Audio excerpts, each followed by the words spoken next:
Alrighty, well I have 12 minutes to tell you everything I know about generative AI. First of all, I wanted to have a disclaimer. They had one slot left. They were desperate enough to ask me to fill it. So what you're about to hear is not the same caliber as what you've been hearing the last 2 days, but thank you for having me. So I wanted to gear this talk specifically around how we would use these generative AI tools for science-related publications, writing manuscripts, those kind of things. So that's kind of where we're going this morning. So we're going to look at it across the different research stages. How can we use these tools? How should we use these tools across research conception and execution, research dissemination, the translation stage, and even the funding and compliance stages. So just to get us on the same page, when I say generative AI, this is what I mean. It's AI models that use neural networks to identify the patterns and structures within existing data to generate new and original content. And that can include text, images, code, video, music. These models, you know, they started with text, as we know, but now they're all over the place. They can create just about anything we ask them to. So what do we use them for? Again, we're going to kind of focus a little bit more on the text side of things. So brainstorming, outlining, summarizing, translation, classification, coding. So there's this range. There's this range of how we can use these. On one side, we have this very surface level range. So this is grammar correction, spelling. This is basically what Microsoft Word is already doing for us, right? It can do that, generative AI as well. At the extreme opposite end of this range is this, what I would call deep generation, almost like you're giving the AI a prompt and it's spitting out essentially a finished product. You're just copy and pasting, you know, it's ready to go. And so in between these two ranges is probably where most of us are, what we're using it for, right? We're using it as a research assistant to help collect data, help collate the data. We're using it as a reviewer or editor, making sure we're getting feedback on passages, making sure things are clear. And so we've got this range. And these come with major benefits, right? First and foremost in efficiency. With these AI tools, we're able to produce outputs much faster than the old school way, right? Manually. It comes with accessibility, right? AI's been around for a while. But in order to access it, you either have to be very proficient in coding, you needed access to high-powered compute, you needed these large data sets. Now we just have a little chat box, and we have it at our fingertips. So accessibility is huge here. And then scale. Because of the power of these things, we can work with data, broad data sets, bigger than we probably could have in the past, at least efficiently. So I like to consider these generative AIs as a digital intern. So you imagine you have this digital intern who knows literally all of the internet's information, who learns incredibly quickly, highly logical, data-driven, unemotional when making decisions, is analytical, highly creative, is infinitely patient with you and eager to please, doesn't get tired or bored, and can move across knowledge domains and functions and disciplines seamlessly. But there are risks, right? These models, again, are trained, most of them, on public information, literally a download of the internet. And as we know, content on the internet is biased, right? So these are trained on biased data. And so that will show up in these outputs. We have to be very aware of it and careful. Validation. They're getting better, but right now, they still cannot, in general, give you cite their sources, right? Even if you ask it to, half the time it's going to make up a citation, right? So you have to be very careful about that. Where is it getting this information? Transparency. These models are black boxes, right? There are some open source ones, but of course the big ones, the ChatGPTs, you know, you can use them, but you can't fully understand how they work, you know. So it's a black box. So there's not real transparency there. Data privacy. That's a big one because these models are getting smarter because they're using our chats, our data to train them. So every time we interact, that's going into that training data. So there are some that offer privacy options, especially if you're paying for the premium. You can turn it off so that they don't use your data in their training. But in general, just be aware, they are probably going to be using what you put in to train these models. Plagiarism. So again, these models are trained on the the corpus of information that's publicly available, but just because it's public doesn't mean it's not copyrighted, right? So sometimes these models will spit out a verbatim, right, piece of copyrighted information. It's not as often, they're trying to fix that, but it's something we need to be aware of. And they're resource heavy, right? I read a stat the other day that just generating one image is the equivalent amount of energy as fully charging your cell phone. So, you know, lots and lots of compute. And we don't see that, it's just a chat, right? So we're not aware. So our digital intern has flaws. So occasionally, these AIs are making surprising mistakes. They're overconfident, sometimes to a fault. They're so eager to please that they're gonna tell you what you want to hear. They might perform great one day and then terribly at the next on the same exact task. And they hallucinate. So you've heard of this, right? These hallucinations. And what I mean by that is outputs that sound plausible, but they're either factually incorrect or they're unrelated to the given context. Now, this is an old example, but still one of my favorites, right? It sounds plausible. It sounds like something you would read out of like Wikipedia, right? And that's what these models are designed to do. They're designed to sound like human-generated content, right? And that they're good at it, right? But they can be very wrong, so we have to be aware of that. So it comes down to responsible uses of these tools. First and foremost, discretion. We have to be careful what we put in, right? Especially if we're working with unpublished information, you know, anything sensitive, private. We have to verify what we're getting back out, again, because it could include copyrighted information, it could include just false information. And when we use these tools, especially for, you know, publications, anything like that, we have to be ready to disclose how we use the tools to get what we got in the process. All right, so we're going to take a quick look here how we use these tools across the research stages. So in conception and execution, that's where the power of these tools really is going to shine. Literature review, this is huge. I mean, as you guys know, hundreds of thousands of papers out there, and it's a needle in a haystack when you're searching through them. That's what these tools excel at. They can make these connections between completely unrelated fields, right, and connect the dots. So that's where we can find our serendipitous, you know, discoveries, connecting these unrelated bits of information that we don't even know are out there, but these tools can help us uncover them.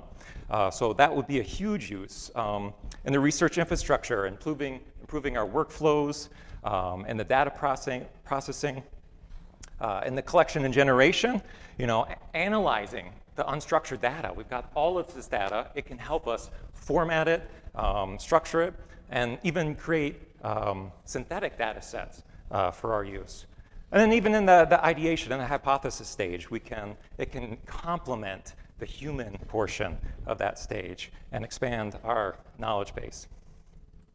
All right, so the research dissemination stage, we've got two big ways it can be used, and then a whole bunch of ways we have to be very careful. So in the writing assistance, obviously that's where it can shine. It can improve our writing, help us out. It can even level the playing field if English is not your first language. This is a very useful tool.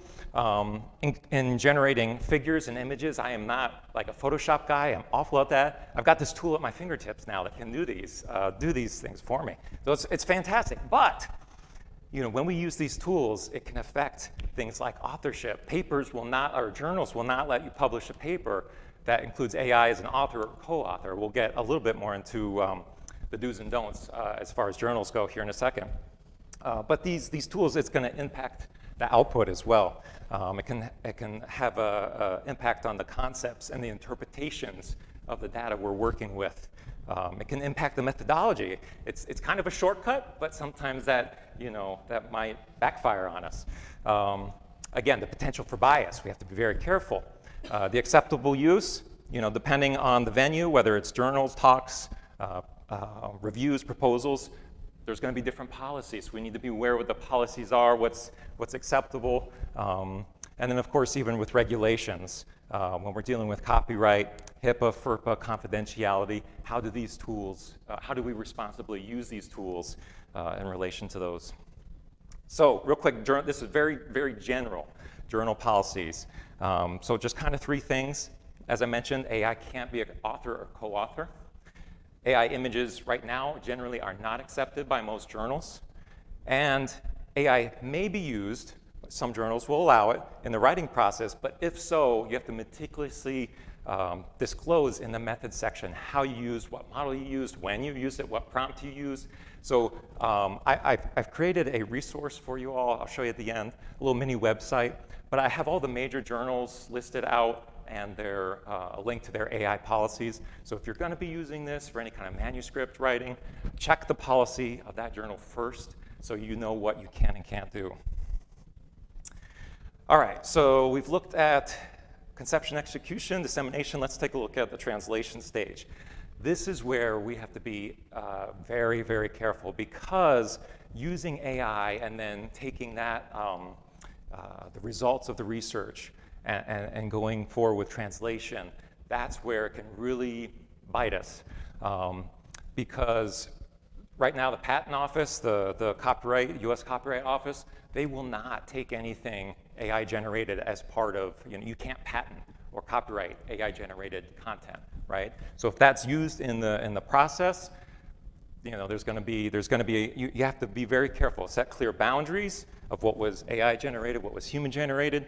You have to document very closely, again, how these tools were used in this process. Same for the commercialization and fair use.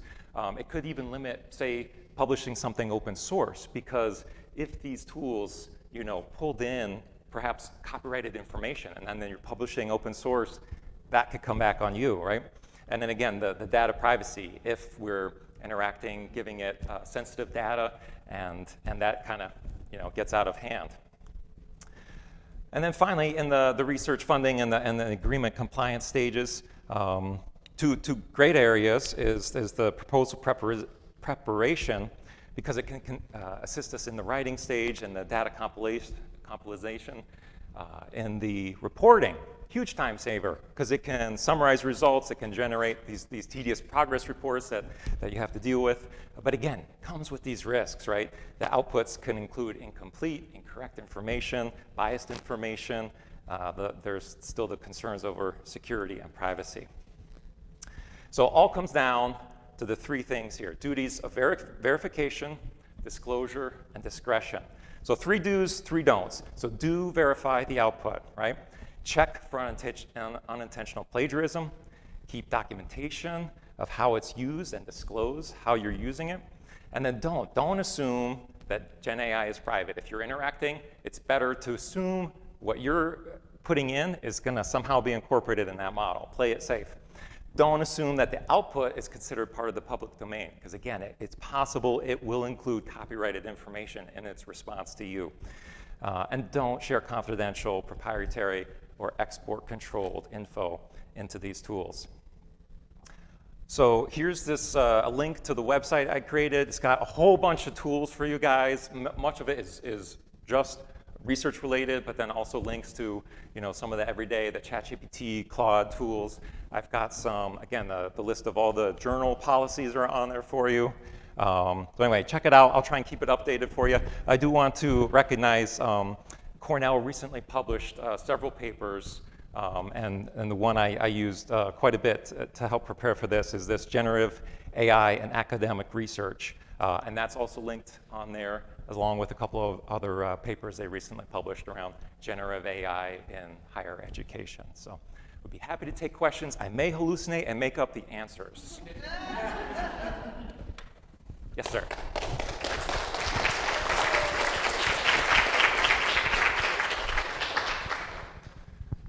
All the precautions that you listed there at the end, it seems to me that if someone was using AI and had a product, all those precautions that you listed there at the end, it seems to me if someone was using AI to generate a product and then was responsible enough to go through all those back checks, they may as well have produced the thing themselves. At this point, that's where we're at, especially for things that are being published. I would say it's a very cautionary tale. I do believe, I've already seen, because I've been trying to track the journal policies over time, when this kind of first came out, it was very strict, right? It was like no AI at all, right? They've been loosening those restrictions because they recognize the benefits, the time savings. So I think we'll see a little bit more leniency there. But to your point, you're absolutely right. It seemed to me that some of those precautions that you identified are not easy to back check. I mean, it would take time and effort to go back into the literature, into what has been produced by others, and then do the search to see whether or not what you've got on your paper exists someplace else. That's an awful lot of work. I agree. Yeah. The one thing, just one last thing. Doing the literature searches, I mean, to me, that sounds really worthwhile because I know when I do one, in the back of my mind is always this, did I get it all? And I assume that if you had AI do it, you would have a high degree of confidence that you got everything, probably some stuff you didn't want as well as what you did want, but you'd have confidence that it was a complete search and everything was there. Yeah, and there's a number of the tools, at least 4 or 5 of the tools that are linked on here are just for that, the literature searching, and they're powerful and effective. Yeah. Eric? Oh. You mentioned that you think it's a good idea for people to check for plagiarism and maybe check for AI use in text. What tools are available for us? I mean, I know in the past we've used to have a subscription to such a service, but it was quite expensive, and we're not using it anymore. But I'm just wondering if you've got suggestions for, or whether we have a subscription to such a service now. We don't. That's one I don't have on this list of tools, but I will try and dig some up because you're right. Some of the AI tools, if you're subscribed to the premium features, they'll have a feature like that where it's a plagiarism checker. But I'll see, because I guarantee Cornell has something that they're using, so I'll look into that. And if I find something, I'll add it to this site. So, but thank you, that's a good question. Okay.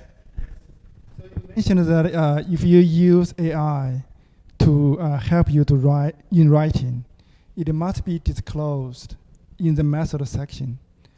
I'm quite confused how to do that. I mean, how you disclose? I mean, when I'm writing a manuscript, I using AI help me to checking grammar or checking some sentence. How to disclose that in the method section? I'm not. It depends on the journal. They are all over the place. So some, they have like a very standard, I used AI to help, just like you said, with basic, structure. And others, they have this like paragraph that you have to include that's very detailed, again, about which models you used and when you used it and what prompts you used. So, unfortunately, it comes down to checking with the journal policies. So it's. That's kind of to me like Word, right? Word has grammar checking, has some sentence or whatever. We never acknowledge the word, right? In the method. Yeah. The bottom line reality there is that it's hard to do. It's not going to get done. Well, I just read a study the other day. They were searching to see if they could detect papers that didn't disclose the use of AI, to see, and they estimate that, it's up to 5% of papers published recently that have used AI but not disclosed it. So, just like you said, it's happening, and This is our final question. Okay. Generative AI is, you said is resource intensive, both like energy wise, and I've heard it's intensive. It uses a lot of water as well to power these, especially for large models like ChatGPT. So I know a lot of us are doing research on water use efficiency and stuff, and I wonder how we can measure the impacts of our usage of AI in this area. yeah, no, that's great because you're right. Cooling all of that compute power, right, is water use. So that's one of the things. Each new generation of models that come out, they are getting more efficient. And most of these tools now allow you to select which model. Usually they'll have several choices of the models you can use. And typically there are the more efficient models in the list that are much more energy efficient because, again, that's what they've been working towards. But I haven't run across a good resource as far as, hey, this model uses this much, energy or water versus these models. So I'd be curious if I could find one. I'll add it to this because that's a great thought to be aware of that.